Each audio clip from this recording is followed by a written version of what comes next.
In Singapore's annual incomes and expenditures sheet, there's a line that's seldom seen in other national budgets. It's known as Net Investment Returns Contribution, or NIRC.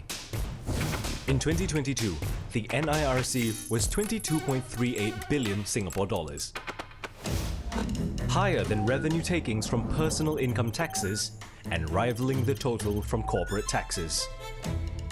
It's also more money than what the government spent on defense, or education, or healthcare. Without the NIRC, personal income tax in Singapore could be twice the current rate. Goods and services tax could more than double. So your favorite cafe brunch fry-up? You'd fork out this much more instead. Yikes! So, what exactly is NIRC? The NIRC is half of the returns derived from investing Singapore's reserves. And responsible for growing those returns today are the Monetary Authority of Singapore, MAS, the Government of Singapore Investment Corporation, now known as GIC, and Temasek Holdings. But it's GIC and Temasek that are most focused on making the money. For the first time ever, our cameras go behind closed doors of these two organizations to meet the people directly responsible for generating a chunk of Singapore's national budget. How does it feel to be responsible for 20% of Singapore? Wow. We ask everyone this, is it? Stress.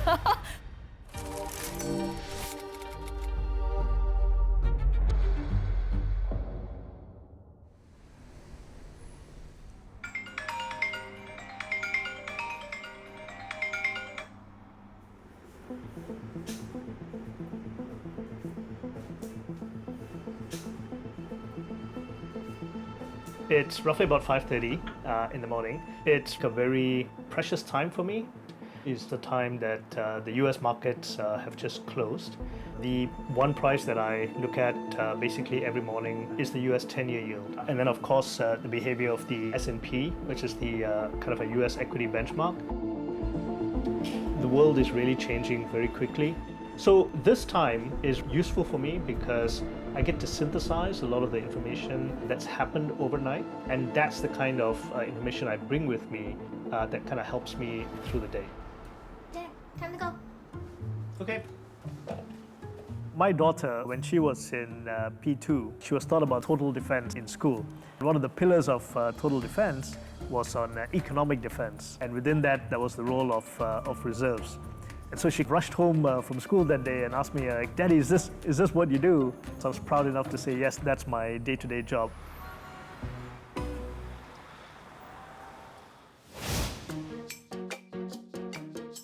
What does a chief economist do? Ultimately, shaping investment strategy. GIC is purely a fund manager, so the assets are still ultimately owned by the government. The ultimate objective of GIC is really to deliver long-term, real returns. The starting point in any investment strategy process is really a conversation about risk.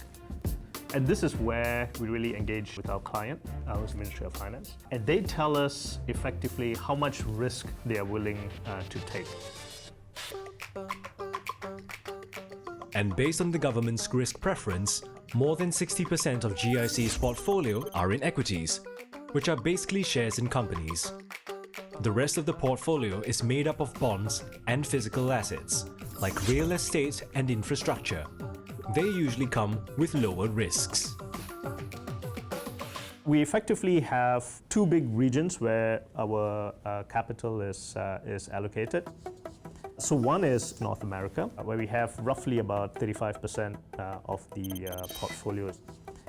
And the other big portion is actually in Asia ex-Japan, which is about a quarter, the two major global financial centers. The mandate that the client has given us exclusives from investing in Singapore.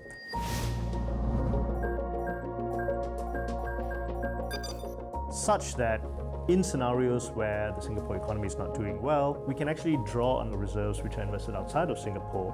So it really is essential for us to travel.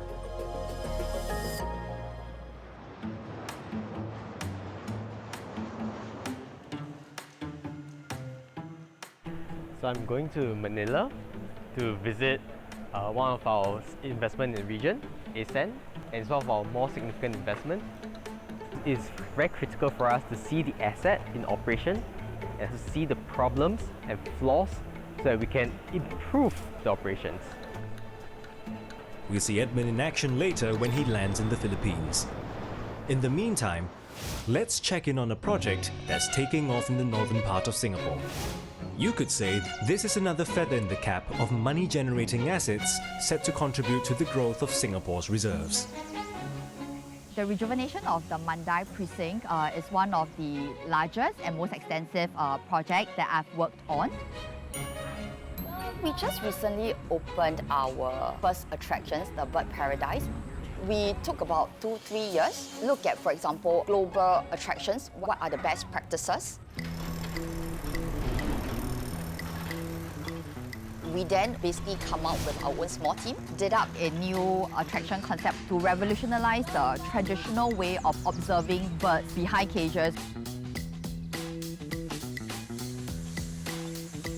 In Bird Paradise, you realize that there are no cages, and that is because we want people or visitors to enter into their space, to appreciate where they are in their most natural habitat, rather than for us to view them behind cages.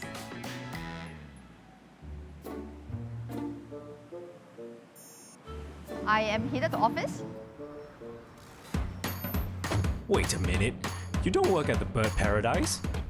I'm from the Enterprise Development Group in Temasek. For enterprise development, we are really thinking about how to grow the companies to really have a presence not just within Singapore but also globally. So Jurong Bird Park and Singapore Zoological Garden were two of the original 35 portfolio companies that Temasek acquired from MOF when Temasek was incorporated in 1974. As a new nation in 1965, Singapore had to industrialize and grow its small economy quickly. At that point in time, as part of our economic strategy, the government had to build up some companies to support our economic infrastructure. So some of the early companies you might be quite familiar with. The airlines, SIA. You're a great way to fly. Shipping lines, NOL, as well as telecoms company, Singtel. Call 169 and turn up your life. But over time, as our economy grew, the government also realized that it would be more important for the government to focus on governance. In the 1970s, the government decided to divest that 35 companies to a holding company, Temasek Holdings, to be commercially run.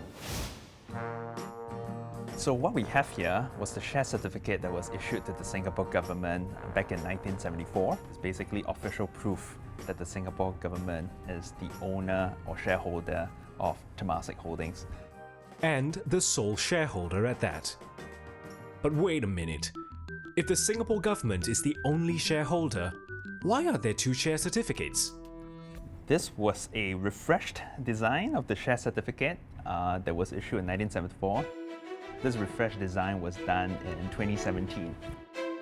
Like its share certificate, Temasek's investment strategy has also been refreshed since it first set up office at the grand old former Fullerton building, with just a fraction of the staff it has today.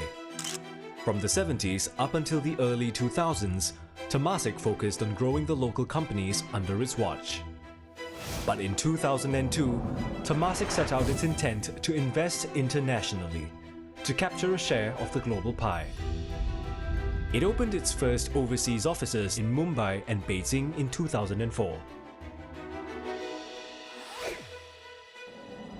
That year, investments outside of Singapore made up just under half of its portfolio. But over 2 decades, its overseas assets now far exceed investments in Singapore.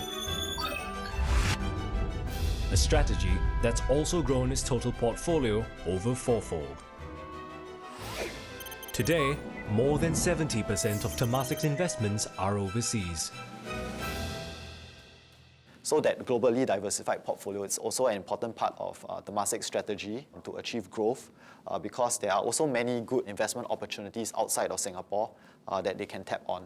And then when you talk about global direct investments, you would have Tencent out of China, Visa out of the US, and Adyen out of Europe.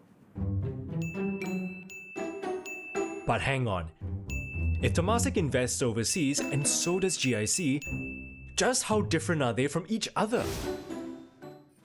So GIC is the government's fund manager, a slightly more conservative investor than Temasek. Temasek is a pure equities investor. It would take on higher risk, but also that would allow it to achieve higher expected returns. We could explain their different risk appetites using a game of football. Temasek invests mainly in equities and even startups. Higher risks, but higher returns. That's akin to having 5 strikers, but 2 defenders. It's an attack-minded approach, designed to score more and generate higher returns by having fewer defensive assets. GIC owns more defensive assets, such as bonds, to guard against market volatility. Okay, it's a bit of an exaggeration of their different investment strategies, but it explains why when compared to GIC, Temasek's performance can swing more wildly from year to year.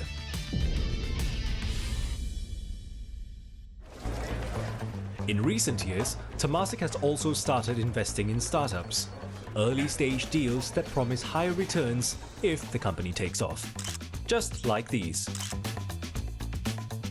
And since 2019, it has even gone into building its own startups. Temasek is getting into creating companies to catch growth opportunities in uncharted fields, like using AI to provide a hyper-personalized customer loyalty platform.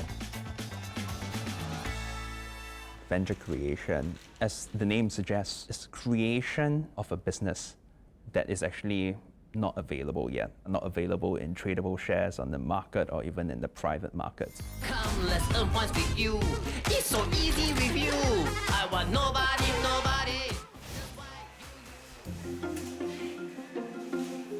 A lot of people know the U Rewards Club by now, but what they may not be aware of is the fact that this is actually an initiative that is developed and launched by a venture that's owned and backed by Temasek, Minden AI.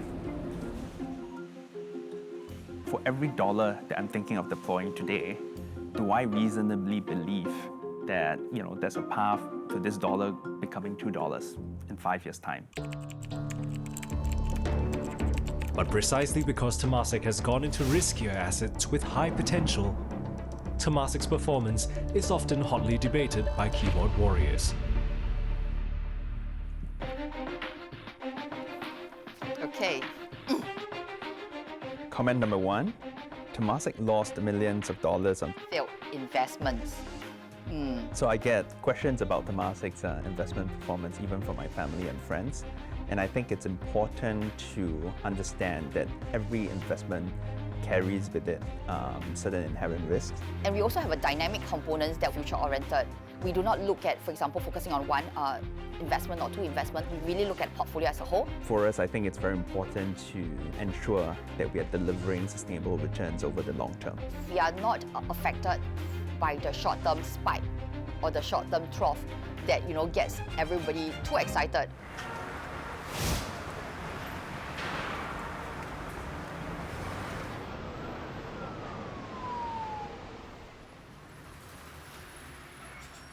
We are going to visit the 120 megawatt aluminum solar farm that's just 45 minutes away from Manila. It's one of the largest solar farms that the country has that's being built by ASEN. So the solar farms that ASEN developed previously in 2016, the key issue was the cable that was being used to connect the solar panel to the capacitor was not well insulated. So there were issues with water which affected the energy output. In this new solar farm, they have changed the type of cable to improve the energy output and minimize the leakage. By improving the small processes, we improve the financial returns.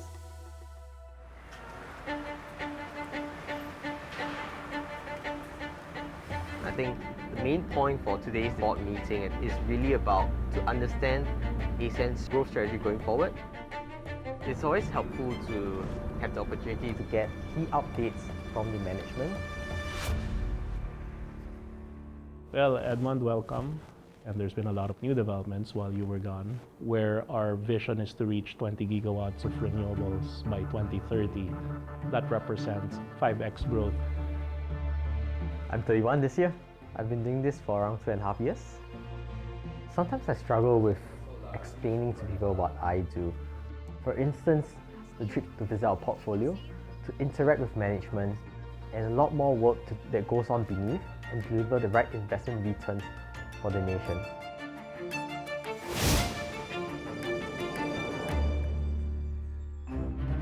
How does it feel to be responsible for 20% of Singapore's money?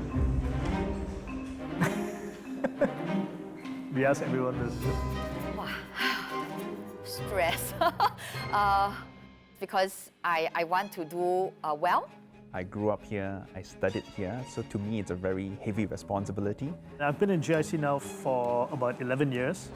I don't get to direct where the reserves are being spent, but actually seeing that contribution happening, financing day-to-day expenditure, being a meaningful part of the government budget on an annual basis, that actually ended up being a lot more rewarding. It's a privilege, it's a great honor to really be part of that process.